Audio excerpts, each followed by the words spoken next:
नमस्कार साथियों, सिर्फ नॉलेज चैनल में आपका बहुत बहुत स्वागत है। साथियों, आज का जो मैं ये वीडियो है ये आपके बहुत काम आने वाला है। अगर जो मेरे साथ जुड़े हैं, जो ज़्यादातर कोटेदार हैं, मैं उनकी बात करूं तो निश्चित तौर पर ये उनके लिए भी बहुत ज़्यादा काम आने वाला है, क्योंकि आप लोग गांव के एक जिम्मेदार व्यक्ति हैं। आप सभी ने सुन रखा है कि एक प्रधानमंत्री की बहुत महत्वाकांक्षी योजना है, प्रधानमंत्री आवास योजना। इसमें जो है गरीब लोगों को आवास दिया जाता है। तो इस योजना के बारे में अभी सबको पूरा पूरा ज्ञान नहीं है आज भी, क्योंकि कहीं ना कहीं ज्ञान छुपाया जाता है या पूरी तरीके से निचले वर्ग तक ये ज्ञान नहीं पहुंच पाता है, पूरी जानकारी नहीं पहुंच पाती। उसके लिए आज का वीडियो है। वीडियो शुरू करने से पहले मैं आपसे ये निवेदन करूंगा कि हमारे वीडियो को लाइक जरूर करें। और हाँ, एक चीज और ध्यान रखिएगा, जिन लोगों को भी सरकारी आवास मिले हैं उन लोगों को ये वीडियो शेयर जरूर कीजिएगा। ये आपकी जिम्मेदारी है। मेरा निवेदन है आपसे कि जिनको भी प्रधानमंत्री आवास मिला हुआ है उनके पास ये वीडियो जरूर जाना चाहिए, क्योंकि इसमें बहुत सारी चीजें हैं जो उनको बताएंगे कि आखिर उनको कितना पैसा मिलता है उत्तर प्रदेश में। ग्रामीण की बात कर रहा हूं मैं। तो हम चलते हैं अब वीडियो में। तो प्रधानमंत्री आवास योजना जो कि इस समय चल रही है, इस समय उनके पेपर्स जमा हो रहे हैं, ऑनलाइन हो रहे हैं, शुरू हो गया है दोबारा से। अब ये डॉक्यूमेंट इकट्ठे किए जाएंगे, फिर इनकी जांच होगी। पहले सचिव के द्वारा जांच होगी, फिर जिला स्तर से जांच होगी, फिर एक तीसरी जांच और होने के बाद में ये पास किए जाते हैं। इस बीच में अगर कोई गलत है तो वो निकाल दिए जाते हैं, उसमें से अपात्र कर दिए जाते हैं। तो अब आपने अपने डॉक्यूमेंट्स जमा कर दिए और ब्लॉक परिषद से आपका हो गया, जांच हो गई, आप सही निकले। उसके बाद में जब आएगा आवास जब आता है तो एक बार फिर दोबारा से जांच की जाती है उसकी, तब वो पास या फेल करे जाते हैं। तो उस स्थिति में मिलता क्या है ये मैं सारी चीजें आपको वीडियो में बताने वाला हूं, और सारी चीजें पूरी बारीकी से समझिएगा, क्योंकि इसमें बहुत भ्रष्टाचार होता है और बहुत से पैसे होते हैं, बहुत सारे लोग पैसे नहीं देते हैं। मैं अगर बात करूं, ये दो तरीके से पैसा होता है। एक तो होता है जो डायरेक्ट खाते में आता है, वो 1,20,000 आता है 3 बार में आता है। और दूसरा पैसा होता है लगभग 20,700 रुपए, ये मनरेगा के द्वारा आता है, और घोटाला होने की इसी में चांस ज्यादा होते हैं। वो कैसे होते हैं और कितना आता है, ये दोनों बातें मैं आपको बताने जा रहा हूं। तो अभी आपको चलना है वीडियो, मैं स्क्रीन पर आपको सारी चीजें बता के बताऊंगा, इससे पूरी जानकारी हो सके। क्योंकि ये जो 20,700 जो मजदूरी का पैसा आता है वो आपके ही खाते में, जो हैं जिनका आवास है उनके ही खाते में आएगा, और 3450 की 6 किस्तें आएंगी।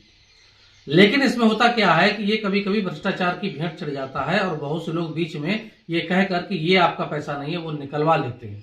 हर आदमी नहीं करता, बहुत से प्रधान अच्छे हैं, लेकिन कुछ लोगों की वजह से सारों की बदनामी होती है।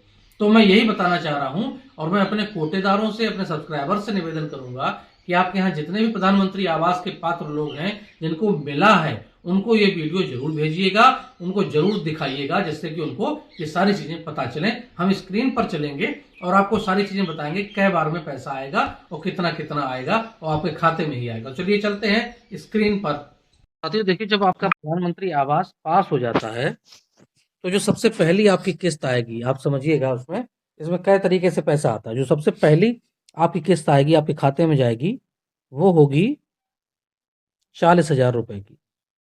ठीक है, आपकी 40,000 की पहली किस्त आएगी। आपको इसमें करना क्या है कि आपको फाउंडेशन बना देना है, आपको निहास भर देनी है अपने आवास की, और एक चौखट चढ़ा लीजिए सामने, और थोड़ा सा चाहे दीवार हो जाए तो उतना कर लीजिए, यानी इसमें लेंटर नहीं पड़ेगा। ठीक है, तो आप इतना काम करने के बाद में जो महिला जिनके नाम से ये आवास आया है वो उसके सामने खड़े होकर फोटो क्या होता है, ये जियो टैगिंग होती है, ये सचिव के द्वारा की जाती है।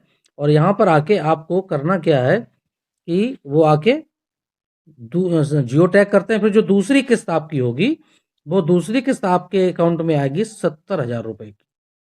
ठीक है, 70,000 रुपए की दूसरी किस्त आपके अकाउंट में आ जाएगी। जब आप उसका लेंटर डाल देंगे और उसकी रंगाई पुताई जो भी उसका प्लास्टर वगैरह कर देंगे, उसके बाद में आपकी तीसरी किस्त बनेगी। वो तीसरी किस्त बचेगी आपकी 10,000 रुपए की। तो इस तरीके से आपकी ये 1,20,000 रुपए, इसका अगर आप टोटल करेंगे तो 1,20,000 रुपए हो जाएगा। और ये 1,20,000 होने के बाद में ये आपका पूरा हो जाता है। अब इसके साथ में एक दूसरा प्रोसेस चलता है मनरेगा के द्वारा, हम इसे मिटा देते हैं। अब इसमें मनरेगा के द्वारा जो नरेगा का होता है आपको 90 दिन 3 महीने का आपको दिया जाता है। तो आपकी ये 6 किस्तें आएंगी 15-15 दिन की। तो आपकी पहली किस्त होगी 3450 रुपये, ठीक है। और 3450 मतलब ये आपकी 15 दिन की किस्त होगी और 15 दिन की 6 किस्तें 3450 गुणे 6, तो ये आपका टोटल बनेगा जाके एक 20,000 रुपये, 20,700। ये 6 किस्तों में आएगा। मेन चीज, बहुत से लोग होते हैं चाहे वो रोजगार सेवक हों या उससे संबंधित हों, कई लोग ऐसे, बहुत से नहीं है, कई कुछ लोग ऐसे हैं जो करते क्या है कि मनरेगा का बता के कहते हैं ये हमारा पैसा है, ये निकाल दो, और यहाँ पे जो गरीब लोग हैं उनको नुकसान हो जाता है। तो आप हमेशा ध्यान रखिए कि आपको पैसा दो तरीके से मिलता है। वो पैसा क्या होता है कि एक होता है आपको जो डायरेक्ट खाते में, इसको हटाता हूँ, पहला पैसा आपका होता है जो डायरेक्ट खाते में आता है, वो 1,20,000 रुपये, ठीक है। ये आपका इतना 1,20,000 रुपये आपका डायरेक्ट खाते में आता है। और दूसरा पैसा मनरेगा से होता है जो कि आपके पास आता है 20,706 बार में ये मजदूरी आती है। जो आप काम करते हो, जो आप काम करेंगे खुद उसमें लग के, उसकी मजदूरी आती है। तो निश्चित तौर पर मजदूरी से ही आपका मकान बन जाएगा।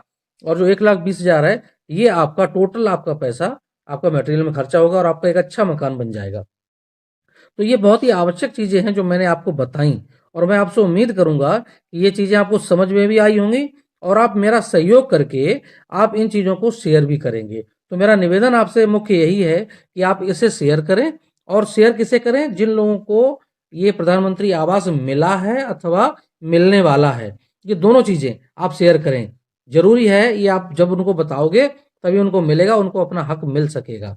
तो आप समझ लीजिए इन दोनों तरीके से जो है वो पैसा आपका टोटल होता है जाके 1,40,700, ठीक है। इतना पैसा आपका टोटल आएगा आपके अकाउंट में। तो ये चीज़ें बहुत आवश्यक हैं और आप इस वीडियो को शेयर जरूर कीजिए, जनहित में शेयर कीजिए। और ये मेरा वीडियो बनाने का मकसद भी यही है कि किसी के साथ अन्याय ना हो, किसी के साथ भ्रष्टाचार ना हो। तो आपको हमारा वीडियो कैसा लगा आप हमें कमेंट करके जरूर बताइएगा। हम आपके कमेंट का प्रतीक्षा करेंगे। अगले वीडियो के लिए बहुत बहुत धन्यवाद।